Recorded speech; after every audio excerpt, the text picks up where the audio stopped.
ये मिक्सचर है राइस का और स्टोन्स का, तो हम क्या करेंगे, सेपरेट करेंगे, स्टोन्स को हटाएंगे और राइस को उसके अंदर रहने देंगे। अब उन पत्थरों का साइज क्या है, छोटे ज्यादा नहीं होने चाहिए, मीडियम साइज के होने चाहिए, ताकि हम उसे हाथ से उठा के निकाल तो सके। मैदा होगा, आटा या जिसका भी केक बनाना, उसको मैं ऐसे से पहले सीव करूंगी। इसको हम बोलते हैं सेडिमेंटेशन, कि हम उसे डिसॉल्व तो करना चाह रहे थे लेकिन वो डिसॉल्व नहीं हुई। हमारे पास ऊपर का पानी है, उसको जब हम रिमूव कर देंगे वो हो जाएगा डिकेंटेशन। तो यहाँ पे फिल्टर पेपर के थ्रू हमने फिल्ट्रेशन का प्रोसेस किया, तो इस प्रोसेस को बोलते हैं हम फिल्ट्रेशन। तो पानी में जब तक कोई चीज घुलनी बंद ना हो जाए उसे हम क्या बोलते हैं, सैचुरेटेड सॉल्यूशन। हेलो एवरीवन, कैसे हैं आप सब? आई होप एकदम बढ़िया होंगे, बिल्कुल मजे से होंगे।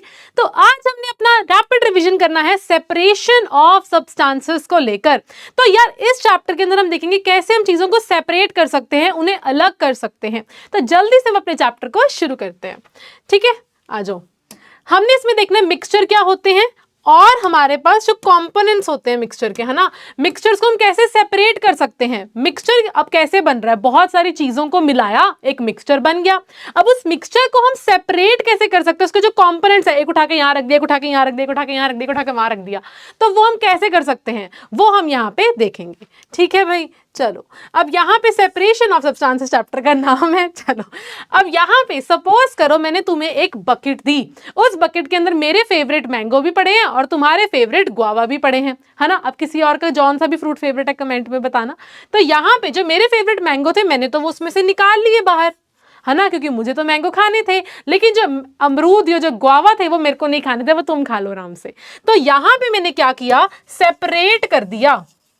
मैंने सेपरेट कर दिया मैंगो को, किससे, गुआवा से, है ना, सेपरेट कर दिया। तो इससे मुझे क्या पता चला कि मिक्सचर होता है, what is a mixture, when we combine two और मोर सब्सटेंसेस,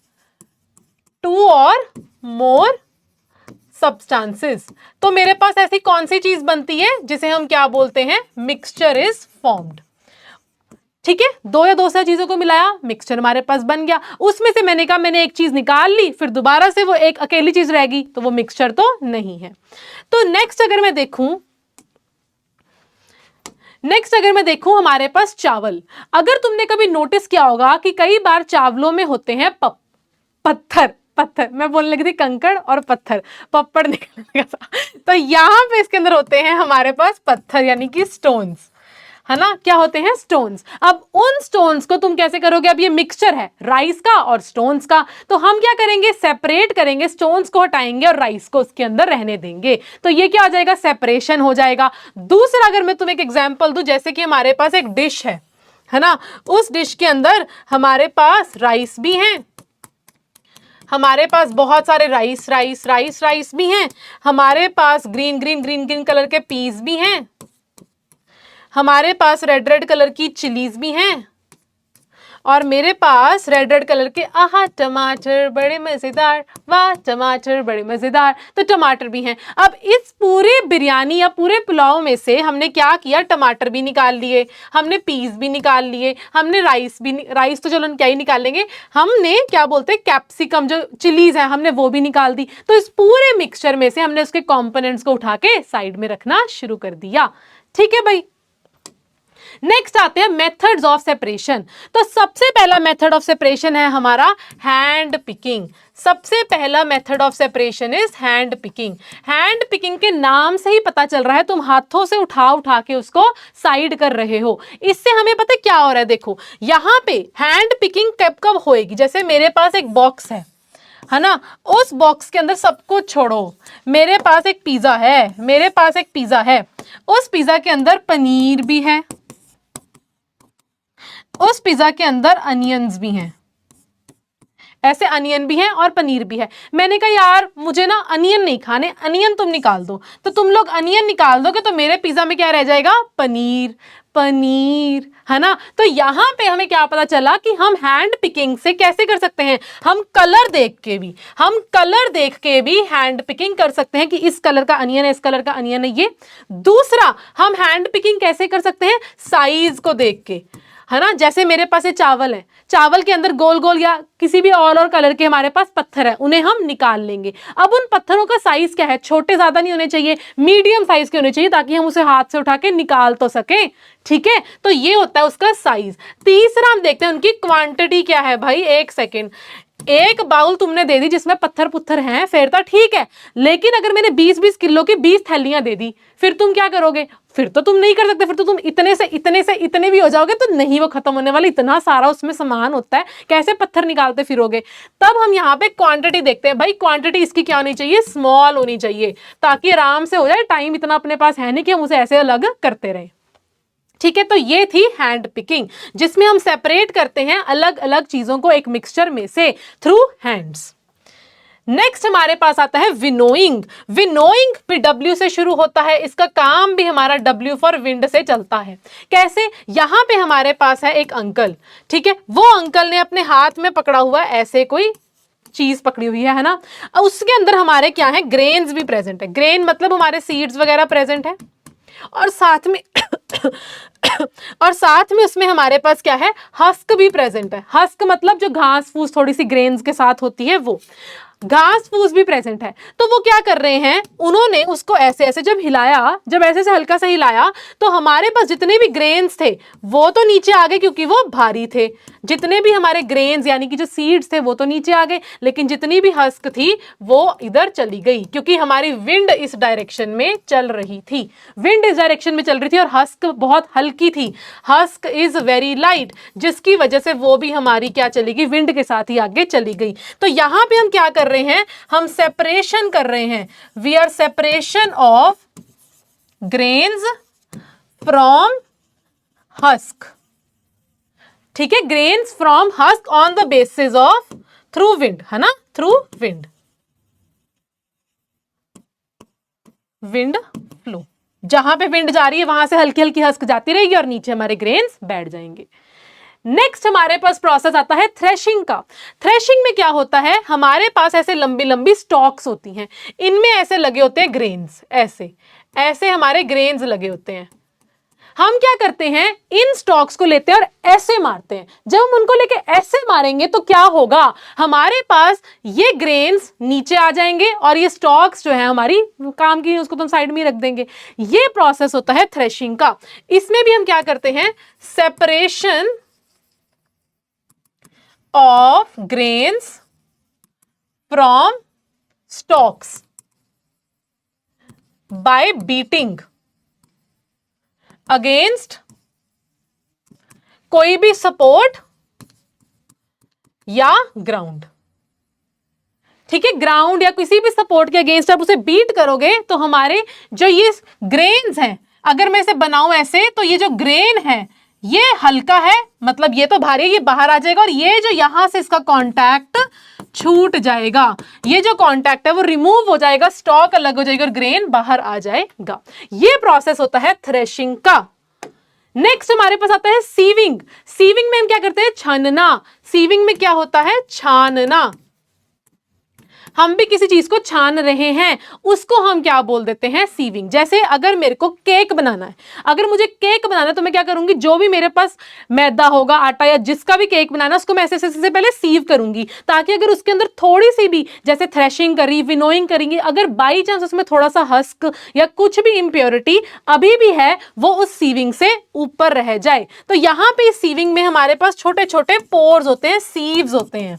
क्या होते हैं? सीव्स होते हैं, जो सिर्फ और सिर्फ आपके जो मेन प्रोडक्ट होता है उसी को नीचे जाने देते हैं, उनका साइज। तो यहां पे on the basis of size हम इसको सेपरेट कर रहे हैं। On the basis of size हम यहां पे सेपरेट कर रहे हैं कि जो मेरे पास सीवर है इसके अंदर छोटे छोटे ऐसे ऐसे हमारे होल्स हैं, पोर्स हैं, सीव्स हैं, कि अगर ऊपर हमारे पास यहाँ पे आटा हमने रखा है, उसके अंदर जो भी जैसे पत्थर होंगे, अगर सपोज पत्थर हुए, हस्क कुछ हुई, वो नीचे नहीं आएगी। सिर्फ और सिर्फ कौन नीचे आएगा? हमारा आटा ही नीचे आएगा। ठीक है, क्योंकि इसमें जो साइज होता है इसका जो साइज है वो उसके अकॉर्डिंग ही है कि हमारा जो मेन प्रोडक्ट है वही नीचे आए। तो ये प्रोसेस होता है सीविंग का, यानी कि छानने का। नेक्स्ट अगर हम देखें आता है सेडिमेंटेशन। अगर मैंने पानी लिया, पानी के अंदर मैंने मिला दी रेता, अगर पानी के अंदर रेता मिला दी तो क्या वो उसमें घुलेगी? ऑब्वियसली नहीं घुलेगी ma'am. What is this question? नहीं घुलेगी, तो वो पानी के अंदर जाके बैठ जाएगी। अगर मैं ऐसे ऐसे घोलूंगी, करने की कोशिश करूंगी घोलने की, तो वो शुरू शुरू में तो क्या करेगी, ऐसे होएगा। ये मेरे पास पानी है, इसके अंदर मेरे पास यहां पे रेता है, वो ऐसे ऐसे पानी में थोड़ी सी डिसॉल्व होने की कोशिश करेगी। थोड़ी देर बाद जब मैंने उसे नहीं छेड़ा, उसे बिल्कुल भी नहीं छेड़ा, 1 आवर तक वो ऐसे ही पड़ा रहा, तो ये क्या होगी, रेता नीचे बैठ जाएगी। इस प्रोसेस को हम क्या बोलते हैं, सेडिमेंटेशन। अब वो सेडिमेंट हो चुकी है, इसको हम बोलते हैं सेडिमेंटेशन, कि हम उसे डिसॉल्व तो करना चाह रहे थे लेकिन वो डिसॉल्व नहीं हुई। जब हमने उसे थोड़ी देर ऐसे ही छोड़ा तो वो जो हमारा प्रोडक्ट था, जो वो सॉलिड चीज थी, वो नीचे बैठ गई। तो ये होता है सेडिमेंट। अब जो हमारे पास ये ऊपर पानी है, ये बिल्कुल साफ तो होगा नहीं, इसमें रेता के, सैंड के छोटे छोटे पार्टिकल्स, डस्ट पार्टिकल्स तो होंगे ही। तो वो क्या करते हैं, इसके अंदर ही रहते हैं। इसी का एक और एग्जांपल, जैसे मेरे पास दाल है ना, कोई भी पल्सेस हैं, उसको मैंने पानी में डाला। जब मैंने उसे पानी में डाला तो दाल में जितनी भी डस्ट पार्टिकल्स या डर्ट होएगी वो पानी में ऊपर ऊपर रह जाएगी, और दाल जो है वो हमारी क्या है, इसका साइज भी ज्यादा है, इसका वेट भी ज्यादा है ना। दाल का वेट पानी से ज्यादा है, जिसकी वजह से हमारे पास पानी कौन से कलर का होता है, ब्लू कलर का। ये ब्लू कलर का पानी, और यहां पे ब्लैक कलर की दाल।